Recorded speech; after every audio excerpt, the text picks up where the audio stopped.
Hello শিক্ষার্থী, আসসালামু আলাইকুম। এ পর্বে আমরা 3.5 অনুশীলনীর নৈর্ব্যক্তিক প্রশ্নগুলোর সমাধান করব পর্যায়ক্রমে।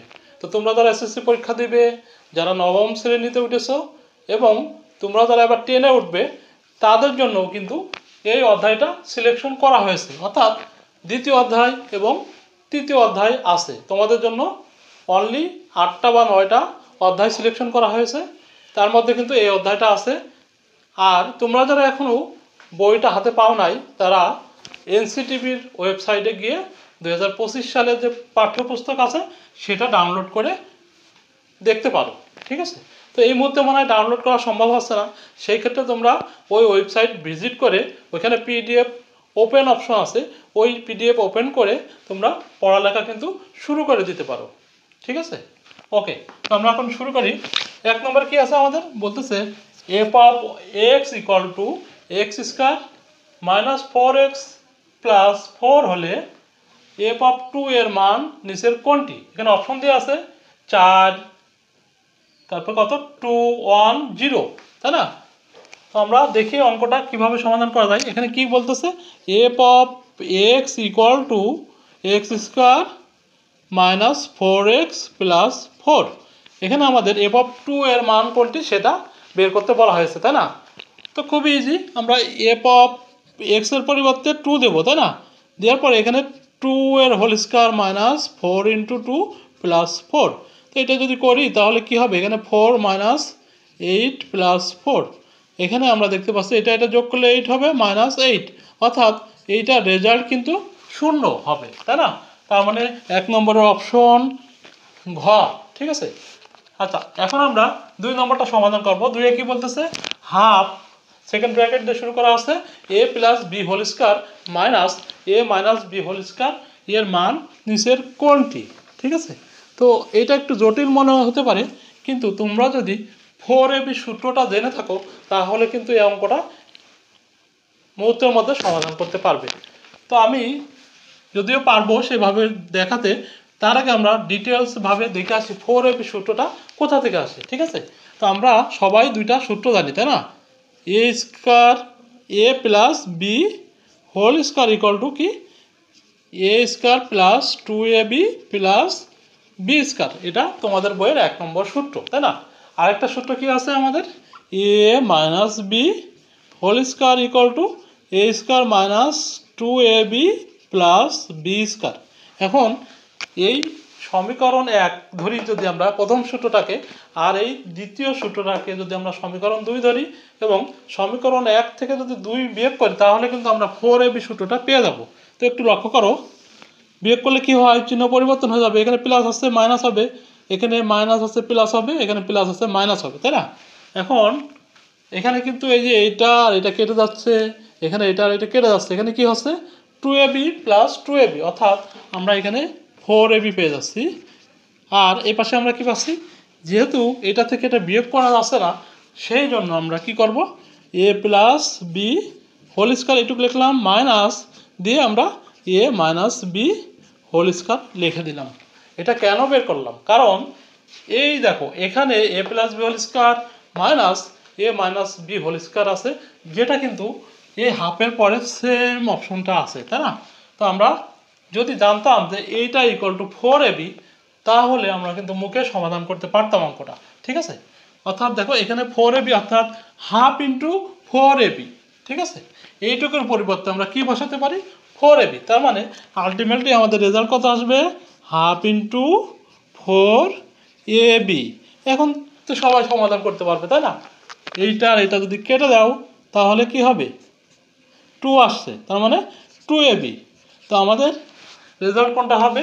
এই যে গ নম্বরে দেওয়া আছে 2ab। ঠিক আছে? খুবই ইজি কিন্তু অঙ্কগুলো যদি তুমি জানো, নিয়ম জানো, সূত্রগুলো মুখস্থ বা মনে রাখতে পারো, তাহলে কিন্তু এই অঙ্কগুলো করে অনেক মজা পাবে। তোমাকে এই এত ক্যালকুলেশন করে বের করতে হবে না, তুমি দেখলেই বুঝতে পারবে যে এটার অ্যান্সার কি হতে পারে। ওকে, নেক্সট ওয়ান কি বলতেছে? x plus 2/x equal to 3 হলে x cube plus 8 divided by x কিউবের মান কত? তো এই অঙ্কটা আমরা কিন্তু দুইভাবে সমাধান করতে পারি। তো আমি একটা দেখাই, যেহেতু আমাদের এমসিটি, আমরা ইজিলি যেভাবে করতে পারবো, X plus 2 divided by X equal to 3 দেওয়া আছে, আমাদের বের করতে হবে X cube plus 8 divided by X 3 এর মান কত, অপশন দেওয়া আছে। তো আমরা অঙ্কটা করলে সমাধান পেয়ে যাব। এখন যদি আমরা উভয় পক্ষকে ঘন করি তাহলে কি পাই? কেন ঘন করলাম? কারণ আমরা এখানে দেখতে পাচ্ছি এক্স কিউব আকারে আছে, তাই না? তো আমাদের ঘন করলে কিন্তু এক্স কিউব চলে আসবে সূত্রে। তো এইটার যে সূত্র আছে সেটা কি আমরা সবাই জানি, যে a plus B whole cube equal to a cube plus b cube plus 3ab plus a plus b, 3ab into a plus b, তাই না? সেটা আমরা যদি লিখি এ কিউ অর্থাৎ এক্স এর whole cube plus b cube মানে কি 2 ডিভাইডেড বাই এক্স এর হোল কিউ প্লাস 3, এ মানে কত এক্স ইন্টু বি মানে কত 2 by x, 3ab into a plus B অর্থাৎ এক্স প্লাস 2 বাই এক্স, ঠিক আছে, ইকুয়াল টু এখানে রেজাল্ট কত আসবে 3 3 3 9 3 9 27 অর্থাৎ 27। তো আমরা এখন এখানে কি পাচ্ছি ক্যালকুলেশন করলে এক্স কিউব, এখানে পাবো 8 আর এখানে এক্স কিউব অর্থাৎ এই আকার কিন্তু পেয়ে গেছি। আর এখানে আমাদের এটা কেটে যাচ্ছে, তাই না? অর্থাৎ থাকতেছে 3 ইন্টু 2 ইন্টু এইটুকুর মান কিন্তু এখানে দেওয়া আছে কত 3 দেওয়া আছে, অর্থাৎ আমরা এখানে 3 দিয়ে দিলাম 27। এখন যেহেতু এটুকুর মান বের করবো, তো এইটুকু রেখে পরের লাইনে আমরা কি করবো, এইটুকু ওই পাশে দিয়ে দেবো, অর্থাৎ 3 দুগুণে 6 3 6 18, তাই না? তো তার মানে আমাদের রেজাল্ট কি আসতেছে, এখানে আসতেছে একবারে করে দিই 18, অর্থাৎ পরের লাইনে আমরা 27 মাইনাস 18 যদি করি তাহলে 9 আসতেছে, তাই না? তার মানে এটার মান কত 9। তো আমাদের রেজাল্ট কি হবে, এই 9 হবে, ঠিক আছে। ওকে, এখন আমরা দেখব 4 নম্বরটা। 4 নম্বরে আমাদের কি বলতেছে, P to the power 4 plus P square plus 1 এর উৎপাদক বিশেষিত রূপ নিচের কোনটি? খুবই সহজ, এটা আমরা ক্যালকুলেশন করলেই পেয়ে যাব। এখানে আমাদের কি দেওয়া আছে, P to the power 4 plus P square plus 1। তো এটা আমরা উৎপাদকে বিশ্লেষণ করব, অর্থাৎ ক্ষুদ্র ক্ষুদ্র মৌলিক উৎপাদকে পরিণত করব। সেই ক্ষেত্রে যেহেতু এখানে সবগুলো প্লাস আছে, তো আমরা এইটাকে যদি এভাবে লিখি P to the power 4 plus 2 P square plus 1 minus P square. কেন এমন লিখলাম? কারণ আমরা একটা সূত্রতে পরিণত করব। এখানে ক্যালকুলেশন করলে কিন্তু এটা আর এটা কিন্তু সেম হয়, ঠিক আছে। এখানে 2 পি স্কয়ার থেকে পি স্কয়ার যদি বাদ দিই তাহলে কিন্তু এই প্লাস পি স্কয়ার আসে, তাই না? তো আমরা কেন করলাম, কারণ এইটুকু সমান আমরা একটা সূত্র পাবো আর এটাকে ভেঙে আবার আরেকটা সূত্রে পরিণত করতে পারবো, ঠিক আছে। তো একটু দেখে আসি, এখানে যদি আমরা পি অর্থাৎ এ স্কয়ার লিখে দিই এভাবে, আর এখানে 1 এর উপরে যদি একটা হোল স্কয়ার দিই তাহলে কি হবে, এটুকু 1ই হচ্ছে, এটুকুই পি টু দি পাওয়ার 4 হচ্ছে, তাই না?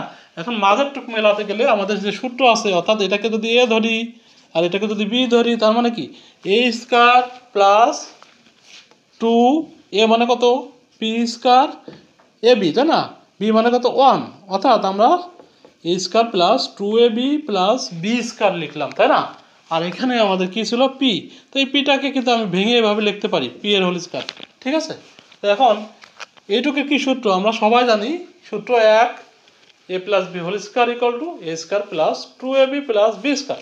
তো এইটা ইকুয়াল টু আমরা কি লিখতে পারি, পি স্কয়ার প্লাস 1 এর হোল স্কয়ার। খুব easy, A plus B whole square equal to এই যে সূত্রটা এখানে দেওয়া আছে, তাই না?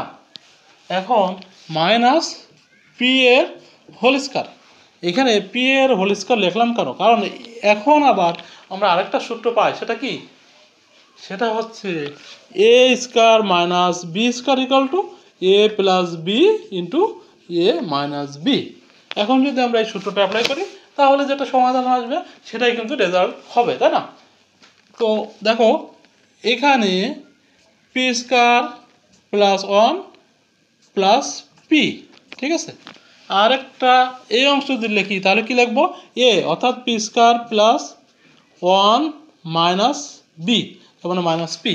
এখন এটাকে যদি একটু সাজিয়ে লিখি তাহলে আমরা কি পাবো, এটাকে যদি সাজিয়ে লিখি অর্থাৎ P square plus P plus 1, এখানে পাবো পি স্কয়ার, এটা আগে নিয়ে আসি, মাইনাস পি প্লাস 1। এখন দেখো এই সমাধানটা কোন অপশনে আছে সেটা কিন্তু সমাধান হবে। আমরা দেখতে পাচ্ছি ক ঠিক নেই, খ নম্বরটাও ঠিক নেই, গ নম্বরটাও ঠিক নেই, ঘ নম্বর দেখতে পাচ্ছি আমাদের সমাধানের সাথে কিন্তু মিলে গেছে, অর্থাৎ এর রেজাল্ট হচ্ছে ঘ নম্বর। তো আশা করি তোমরা বুঝতে পেরেছো। পরবর্তী পর্বে আমি বাকি অঙ্কের সমাধানগুলো নিয়ে আসবো। সে পর্যন্ত সবাই ভালো থেকো। আল্লাহ হাফেজ। আসসালামু আলাইকুম।